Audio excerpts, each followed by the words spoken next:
السلام علیکم ورحمۃ اللہ وبرکاتہ۔ آج ہماری ویڈیو بول چال کے بارے میں ہے۔ بول چال میں لایا ہوں آپ کے لیے چند الفاظ اور جملے۔ چلتے ہیں اسکرین کی طرف اور دیکھتے ہیں کہ اسکرین پر آج ہمارے پاس کون سے الفاظ اور جملے ہیں۔ یہ ہے اسکرین پر سب سے پہلا ہیڈنگ کے بعد جو پہلا جملہ ہے وہ کومنٹ سے بتا رہا ہوں آپ کو کہ اس کا مطلب کیا ہے کہ لا یحش ولا ینش، لا یحش ولا ینش۔ یہ کچھ باتیں ہوتی ہیں جو اقوال زرعی سمجھیں اس کو یا کہاوتیں سمجھیں، تو اس طرح کی جو باتیں ہوتی ہیں وہ لوگوں میں پائی جاتی ہیں اور ہر زبان میں اس طرح کی باتیں ہوتی ہیں، جیسے ہماری اردو میں ہوتی ہیں، عربی میں بھی سیم ہیں، پشتو میں بھی ہوتی ہیں، انگلش میں بھی ہوتی ہیں۔ تو یہ ساری باتیں جتنی بھی ہیں یہ کہاوتیں یا مثالیں دینے کے لیے باتیں استعمال کی جاتی ہیں اور اس طرح کے الفاظ بولے جاتے ہیں، لیکن اس کا مطلب بھی ہوتا ہے، ٹھیک ہے۔ اچھا، لا کا مطلب تو آپ کو پتہ ہے کہ نہیں، ٹھیک ہے۔ لا یحش جو ہے قرآن میں بھی ہے، ٹھیک ہے، قرآن میں یہ لفظ ہے کہ احش بہا علی غنمی، جیسے موسیٰ علیہ السلام کی جو لاٹھی تھی تو اللہ تعالیٰ نے ان سے فرمایا کہ وما تلک بیمینک یا موسیٰ قال ہی عصائی اتوکأ علیہا واحش بہا علی غنمی۔ تو یہ جو حش ہے اس کا مطلب ہے محنت کرنا، کوشش کرنا، حرکت میں آنا، ٹھیک ہے، اور ایکشن لینا، کچھ کام کرنا، تو اس طرح کی باتوں کے لیے استعمال ہوتا ہے۔ تو ابھی آگے جا کے ہم اس کا میننگ سمجھیں گے۔ دوسرا جو ہے لا ینش جو ہے آپ کو بتایا تھا کہ بول چال میں صبح اٹھنے کو کہتے ہیں، جب نیند سے انسان بیدار ہوتا ہے تو اس اٹھنے کو بھی نش کہتے ہیں، یلا نش۔ تو نش جو ہے اٹھنے کو بھی کہتے ہیں، حرکت میں آنے کو بھی کہتے ہیں، وغیرہ وغیرہ۔ تو ابھی جب ہم کہتے ہیں کہ لا یحش ولا ینش، لا یحش ولا ینش، تو یہ جو کہاوت ہے یا یہ جو مثال ہے یہ عراقی لہجے میں بولا جاتا ہے زیادہ، ٹھیک ہے، یہ وہ لوگ بولتے ہیں، عراق سے آیا ہے لفظ۔ تو کس طرح کا معنی دیتا ہے یہ؟ جیسے ہم اردو میں کہتے ہیں کہ نہ کام کا نہ اناج کا، یا ٹس سے مس نہیں ہوتا، یعنی اس میں کوئی حرکت ہے ہی نہیں، نہ حرکت کر رہا ہے، نہ چلتا ہے، نہ پھرتا ہے، نہ کوئی کام کرتا ہے، بس لیٹا ہوا ہے سارا دن۔ تو یہ لفظ جو ہے، یہ جو جملہ ہے، یہ جو کہاوت ہے یا یہ جو مثال ہے ان لوگوں کے لیے استعمال کی جاتی ہے جو سارا دن سوئے رہتے ہیں یا لیٹے رہتے ہیں، مطلب بالکل جو ہے نا سست رہتے ہیں اور کسی کام کے نہیں ہوتے، تو یہ ان کے لیے استعمال ہوتا ہے۔ لا یحش ولا ینش، لا یحش ولا ینش۔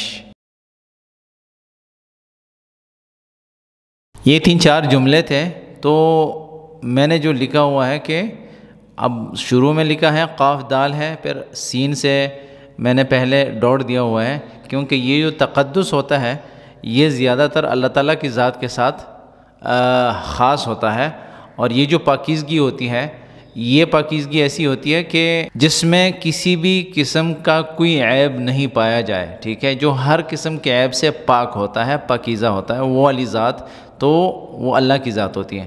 اب یہاں پہ جو لکھا ہوا ہے کہ قدس نفسک، ٹھیک ہے، تو قدس نفسک بول چال میں اگر آپ اس کو لے لیں یا زبان میں لے لیں یا مطلب عربی میں صرف نارملی لے لیں تو اس کا مطلب ہے کہ اپنے آپ کو پاک کرو، یعنی تمام عیوب سے، تمام برائیوں سے اپنے آپ کو پاکیزہ کرو، اس کا نارمل مطلب یہ ہے۔ لیکن ہم بول چال میں بھی اس کو نہیں بولیں گے اس طرح، ٹھیک ہے۔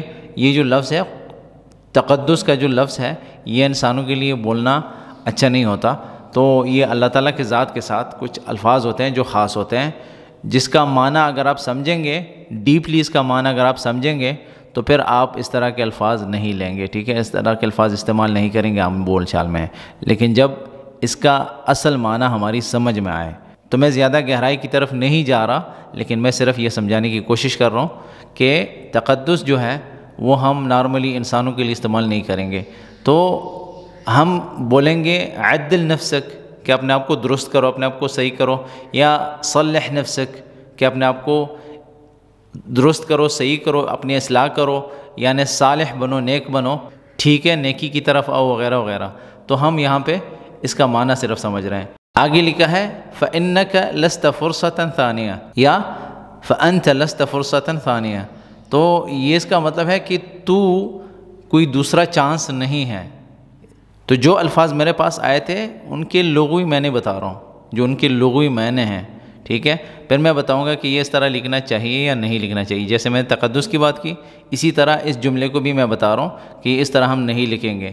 تو ہم کہیں گے لیست عندک فرصۃ ثانیہ، لیست عندک، کہ تمہارے پاس کوئی دوسرا چانس نہیں ہے. لیکن اگر ہم کہتے ہیں کہ انت لست فرصۃ ثانیہ، تو اس کا مطلب ہے کہ تو چانس نہیں ہے، یعنی تو اپنے آپ کو چانس کہہ رہا ہے، ٹھیک ہے، یعنی تیرے بارے میں بات ہو رہی ہے کہ تو چانس نہیں ہے دوسرا.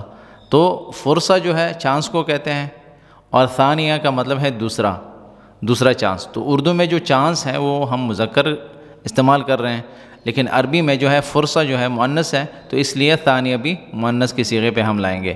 تو فَإِنَّكَ یا فَأَنْتَ، کیونکہ تو لست نہیں ہے، ٹھیک ہے، فرصہ چانس، ثانیہ دوسرا.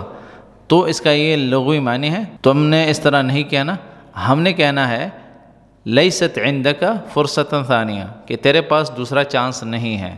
او لیست عندک، آگے جو ہے خطہ احتیاطیہ، خطہ. اب خطہ ایک الگ لفظ ہے، خطہ الگ لفظ ہے. تو یہاں پہ جو پلاننگ کے لیے استعمال ہوتا ہے وہ خطہ ہوتا ہے، ٹھیک ہے. خطہ احتیاطیہ، ما عندك خطہ احتیاطیہ، لازم تكون عندك خطہ احتیاطیہ، ٹھیک ہے. اس طرح خطہ جو ہے وہ پلاننگ کو کہتے ہیں، احتیاطیہ،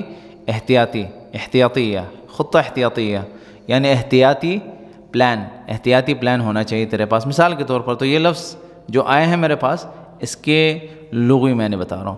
وَلَيْسَ عِنْدَكَ عِلَاجٌ مُؤَقَّتٌ، اور تیرے پاس عارضی علاج بھی نہیں ہے، ٹھیک ہے. تو یہ جو جملے تھے اس طرح یا تو گوگل سے ٹرانسلیٹ ہوئے ہوں گے، یا مطلب لیفٹ ٹو رائٹ جو ٹرانسلیشن ہوتا ہے وہ ہو گیا ہوگا. تو ان الفاظ سے ہم نے صرف معنی لینے ہوتے ہیں. الفاظ جیسے بھی لکھیں، صحیح لکھیں غلط لکھیں، ہماری کوشش ہوتی ہے کہ ہم ان الفاظ کو اپنے ذہن میں رکھیں، اپنے جملوں میں استعمال کر کے ان الفاظ کو سمجھیں اور اس کے معنی لے کر ہم اپنے جملوں میں استعمال کریں، جیسے میں آپ کو بتا رہا ہوں.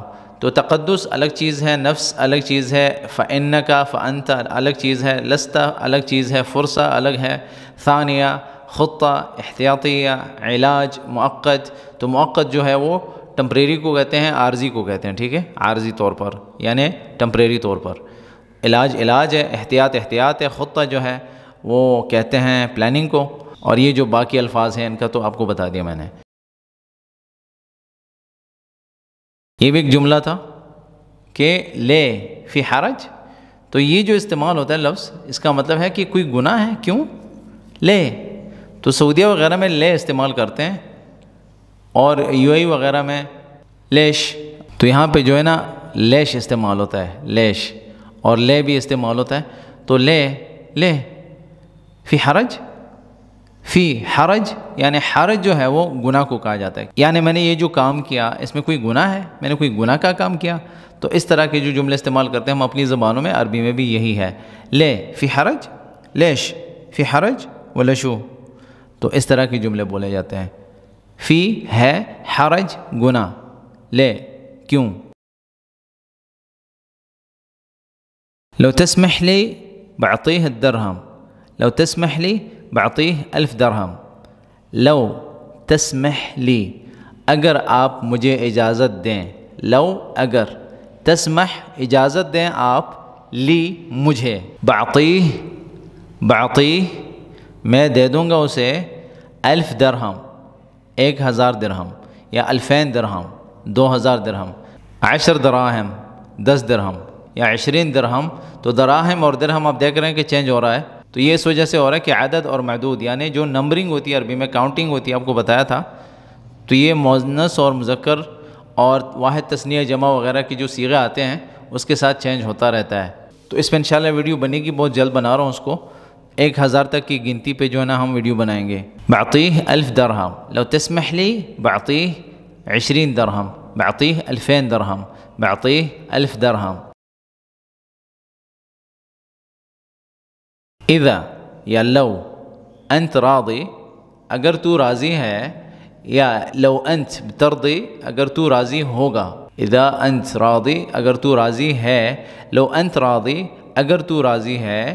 اذا انت راضی جب تو راضی ہے یا اگر تو راضی ہے، تو اذا جو ہے بول چال میں اگر کے لیے استعمال ہو سکتا ہے، ٹھیک ہے؟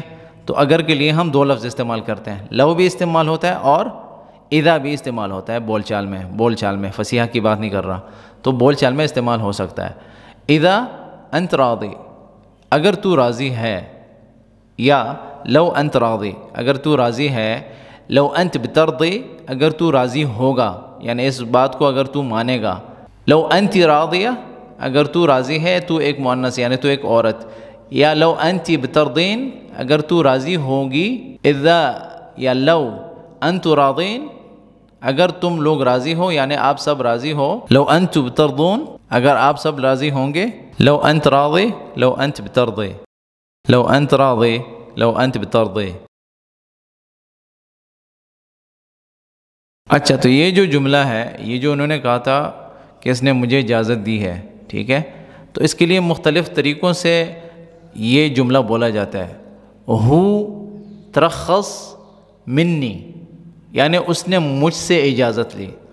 ہو رخصنی اس نے مجھے اجازت دی۔ ہو ترخصنی، یہ ایک بھائی نے مجھے بتایا تھا کہ ہم اس کو اس طرح کہہ سکتے ہیں، ہو وہ، ترخص اجازت لی، منی اگر ہم کہیں گے ہو ترخصنی تو اس کا مطلب کچھ اور ہو جائے گا جو صحیح نہیں ہوگا، تو ہم کہیں گے ہو رخصنی یا ہو ترخص منی، ہو رخصنی ہو ترخص منی، ہو رخصنی، ٹھیک ہے؟ اس نے مجھے اجازت دی، ہو رخصنی۔ تو ان چیزوں کو تھوڑا دیکھا کریں کہ تھوڑی سی غلطی سے یا اگر ہم اس کو تا اس میں ملائیں گے تو اس کا مطلب الگ ہو جائے گا، ٹھیک ہے؟ تو اس طرح ہم نہیں کہیں گے۔ ہو ترخص اس نے اجازت لی، ہو ترخص منی مجھ سے، ہو رخصنی اس نے مجھے اجازت دی، تو ہو ترخصنی تو ہم نہیں کہیں گے، ہو ترخصنی ہم نہیں کہیں گے، ہو رخصنی یا ہو ترخص منی اس نے مجھ سے اجازت لی۔ تو یہ ہم نے دیکھنا ہے، اس چیز کو تھوڑا دھیان سے دیکھنا ہوتا ہے۔ اگر ہم کہتے ہیں کہ اس نے مجھے اجازت دی ہے تو ہم کہیں گے ہو رخصنی، ہو رخصنی۔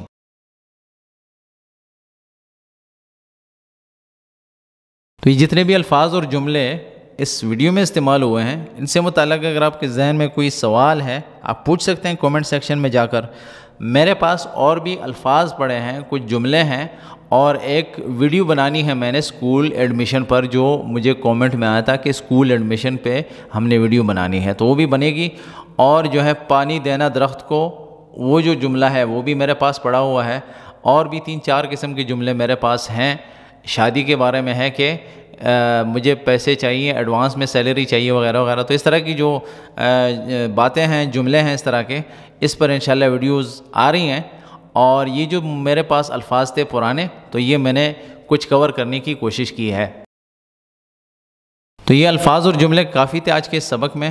مزید بھی اگر آپ کے پاس کچھ الفاظ ہیں، جملے ہیں، ہمارے ساتھ کومنٹس کے ذریعے شیئر کریں، ہم ان کو اپنے کانٹینٹ میں ایڈ کر کے ویڈیوز کی شکل میں آپ کے ساتھ شیئر کرتے رہیں گے انشاءاللہ۔ آپ سب کا شکریہ اس ویڈیو کو دیکھنے کا۔ اس ویڈیو کو لائک کریں، میرے چینل کو سبسکرائب کریں، اور بیل کا بٹن ضرور دبائیں تاکہ آپ کو نئی ویڈیوز کے اپڈیٹس ٹائم سے ملتے رہیں۔ دعاؤں میں یاد رکھیں۔ والسلام علیکم ورحمۃ اللہ وبرکاتہ۔